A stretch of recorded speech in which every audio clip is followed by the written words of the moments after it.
guys, welcome to the first episode of the Around the World series.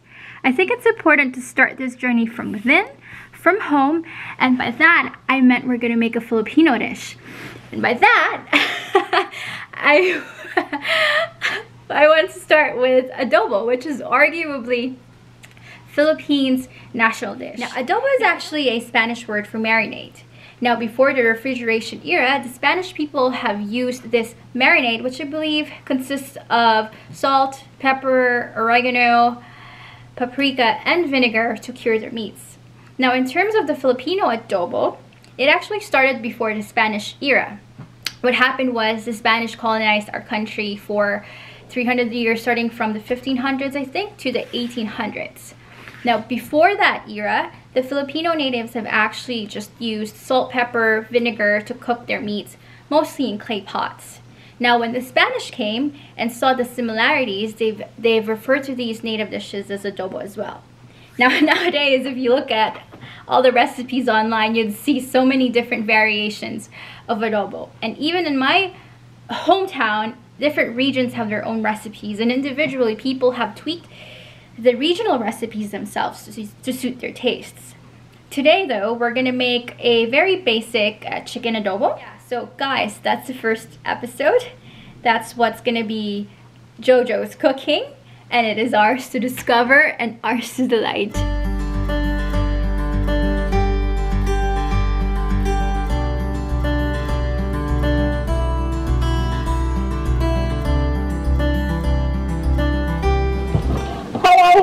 My tripod hasn't arrived yet, so bear with me with this setup.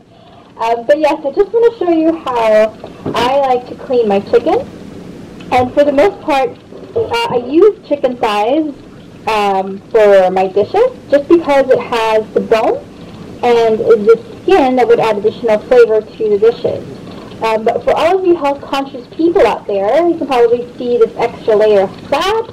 I usually like to just take them off before I cook them. And obviously, yes, you can take the whole skin out if you want to be more health conscious. But yeah, so I typically have a light water running. I have here the dirty bowl with the unclean chicken. I have the clean bowl, and I have a separate tray, usually it's from the packaging, for the trimming. So yeah.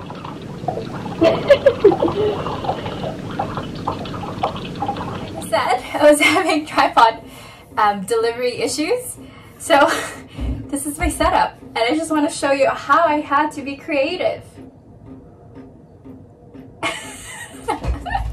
Anyway, so next thing I want to show you guys is how I prepare my aromatics, so my garlic, my onions, for the adobo. Now, for the most part, I love my dishes to be very flavorful, and so most of the time I add more than, or I put in more than what the ingredients ask for. But then obviously I just play with water or any other ingredient to balance the taste out, right? But now, here I have one whole garlic, and whenever I do adobo, I usually turn it into a paste, and I'll show you why. But yes, you can use garlic salt. You can use chopped garlic for the marinade. But like I said, I have a different purpose to make it into a paste. But here, yes, I have one whole head. I mean, you can use the whole head if you want a lot of garlic. In this case, as the recipe dictates, you can use the clove. And the key part here in chopping, or in chopping the garlic, is to take the ends off. Obviously, you want to take the skins out, right? But yeah, so if you want to use the whole garlic, I'd say just slice it from the bottom, slice the rough part out. For my case, for demonstration purposes, I'm just going to use the clove. So I'll cut the end, and I smash it. There you go. It's smashed, and it can easily be chopped. You just like run the knife through, right? Can you see it? There you go. And that'll be good. But you know, if you don't want to deal with, you know, all the mess, all the paper, what I'd suggest, and still want to get the natural flavor, because, you know, the garlic paste sometimes tastes like something with chemical, you know. What I suggest is for you to get, you know, a big bag of garlic and do your chopping. Now, to turn it into a paste, what I usually do is I use my coffee grinder, put in the garlic, put in as much garlic as I want, you know, because I like it pungent and flavorful.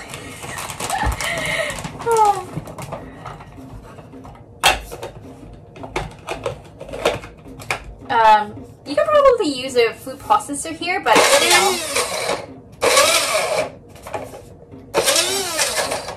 you can put olive oil too, so you don't have to keep on flipping and shaking the bottle, but I want to use less oil and fat in my food today. So here you go, guys. Here's 100% garlic paste-ish.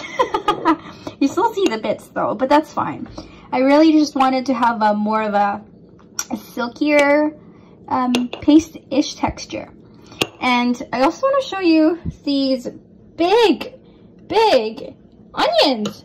They're like extra large, probably 3 or 4 medium-sized onions.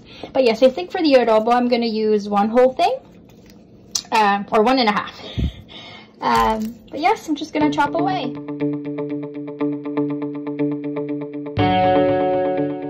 So now I'm just going to show to you the final product of the marination.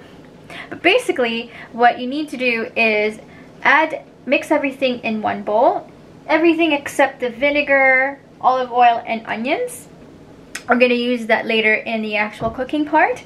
Mix the marinade well, and then pour them over the chicken. Now, you can roughly massage everything.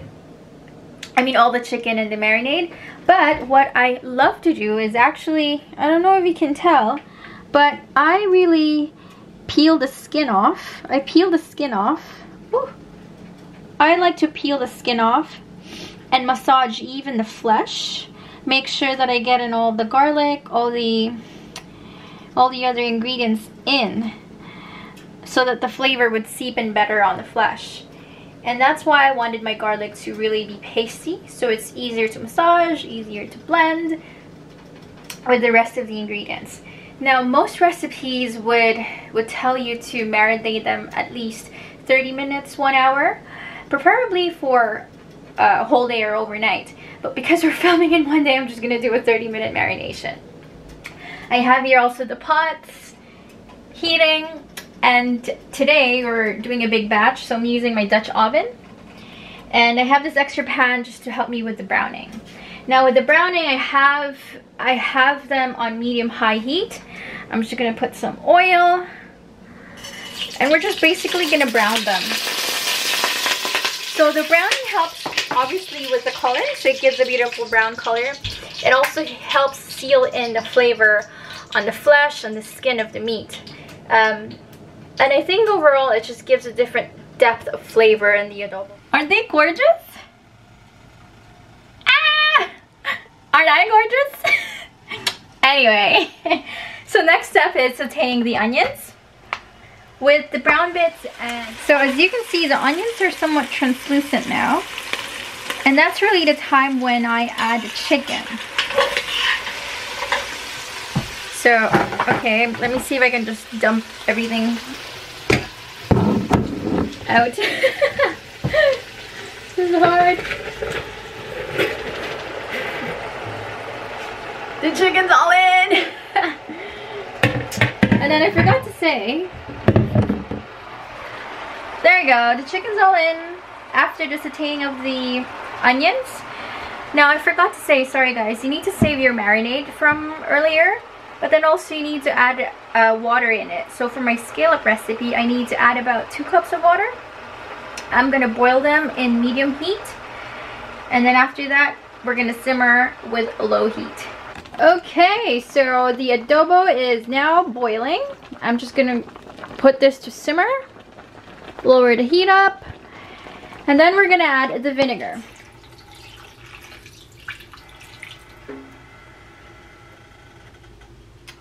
Yeah, so I'm gonna let it simmer until I cannot smell the vinegar. The very strong, pungent vinegar flavor. I don't smell the vinegar anymore, but I just want to try and see if it needs more vinegar.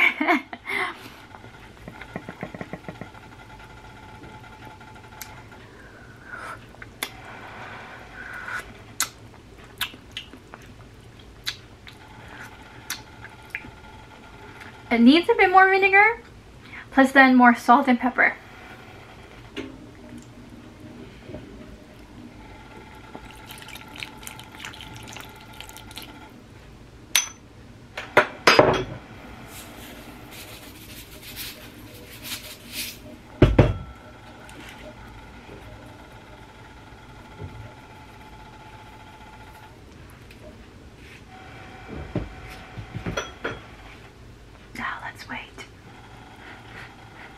No more vinegar smell, and I think I'll do one more taste test.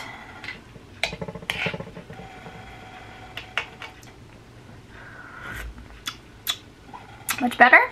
So what I'll do now is to continue to let the chicken cook for another 40 minutes to an hour still at low heat on simmer, and then after that we will reduce the sauce. Hi guys, so the adobo has been simmering for about an hour now since our last taste test, and it should be done. We should try. As you can see, I don't know if you can see, but as you can see, the meat is falling off the bones now, and it should be cooked.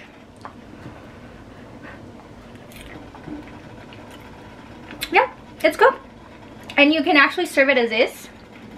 Now, it's really up to the individual's preference if they want a more liquidy sauce like this or a more viscous sauce. Now in hindsight, since we want a more viscous sauce, we shouldn't probably have added it 2 cups of water. So what I'll do is to continue to simmer this at low heat and let the sauce reduce to a more thicker consistency. I just woke up from a nap. And yes, you're right if you think that this is anticlimactic. And yes, you're right. You're also very right if you think that the adobo didn't reduce to the consistency that I wanted. Insert picture here somewhere. But yeah, sorry guys, I had to eat and then fell asleep because of itis. So overall, even though it tastes really good, I think in general, I failed. I failed with this upscale recipe. But what happened leads me to the point, or the food for thought I actually wanted to share. And I have 2. So first one is, I think we shouldn't be afraid of making changes or having mistakes in achieving something. Because I think if we have this fear, it limits us from understanding what we actually can do and cannot do. It limits us from understanding our potential, and it also prevents us from learning from experience, so to speak. And also, it's important that you do have confidence to execute the things that you want. But again, even if you don't have confidence, it's good to have that bravery, that courage to step out and try new things. And, you know, somehow develop that resourcefulness to fix the problem. It comes with experience, I know.